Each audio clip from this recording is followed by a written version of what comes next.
Okay, so this is the second day for the ab work, so lower abs and primarily and lower back.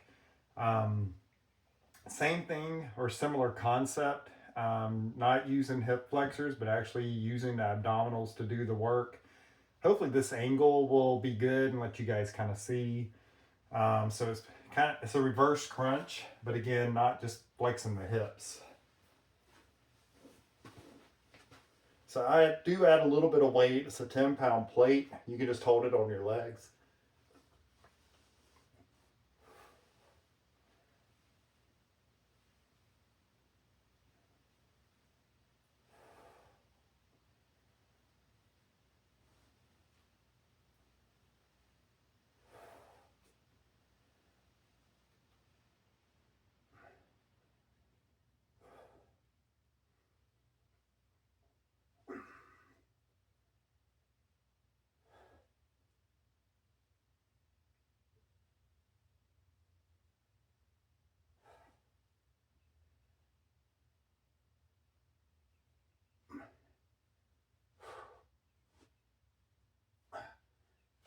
All right.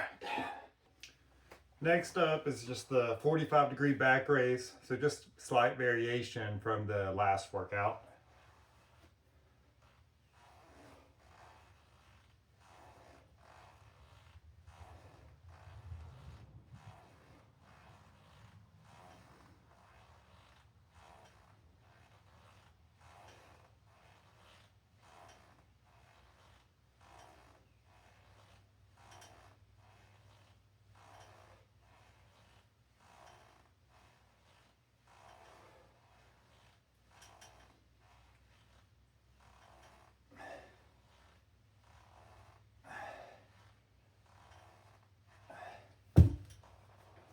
And that's it. All right, so that's it for today. I just alternate back and forth with those workouts. So like Monday, Wednesday, Friday, workout 1 on Monday, workout 2 Wednesday, workout 1 Friday, workout 2 Monday. Just keep repeating.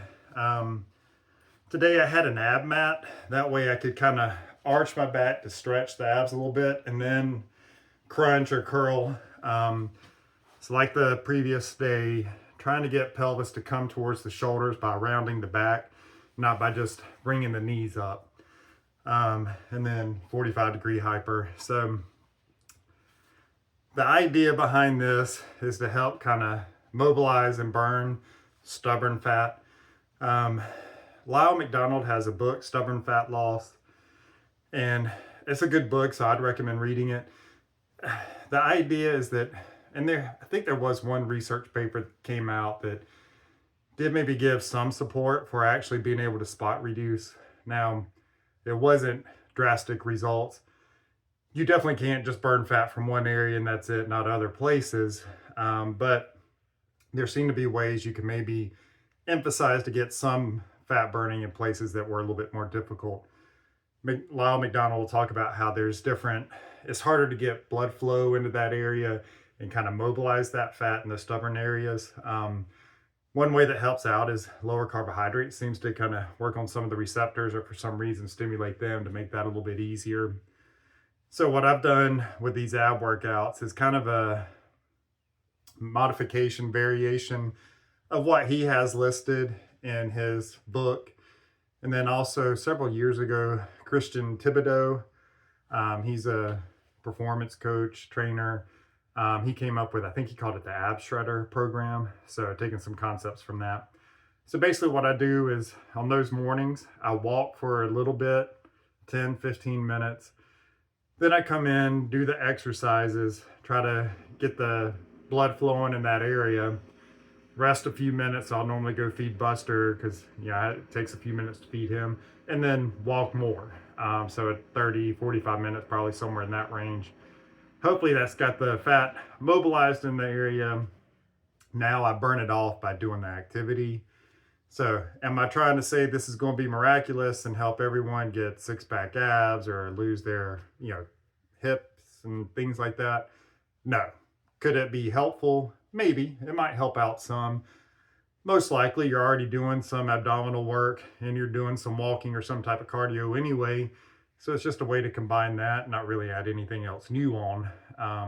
Again, most of the time, if you got stubborn body fat, it's just that you haven't gotten lean enough yet.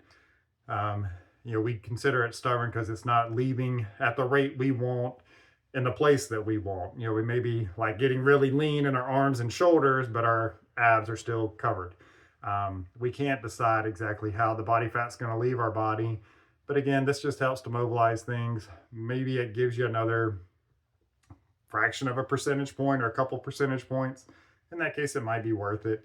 And then again, you're probably not adding anything extra, so there's nothing to lose. So again, it's not going to be this miraculous thing. I would say if you're a guy, I probably wouldn't even worry about this until you're maybe 10 to 12% body fat. I think anything higher than that, you're not going to notice anything, period. So it'll be defeating in that case. For women, that probably means like 22 to 25% body fat. You probably won't notice anything. And in that case too, your areas are a little bit different. You might have more issues with hips and thighs. And so then doing more of what Lyle has in his book, like either using some weight training or high intensity interval training, that might be a little bit more effective for you versus for what I'm going for. But anyway, the other thing I do too, I do take some supplements to help out with this. Yohimbine HCl is one. Again, it seems to kind of help mobilize some of that stubborn fat, kind of working on the receptor side of things. So I do that with some caffeine and tyrosine. Again, that's in Lyle's book too. Again, I wouldn't worry about doing that until you get fairly lean to start with, because you're not going to notice it, and it's probably just going to be wasted money. Don't want to waste money. So anyway, I hope that was helpful. Let me get back to my walk, and I'll talk to you guys next time. Bye.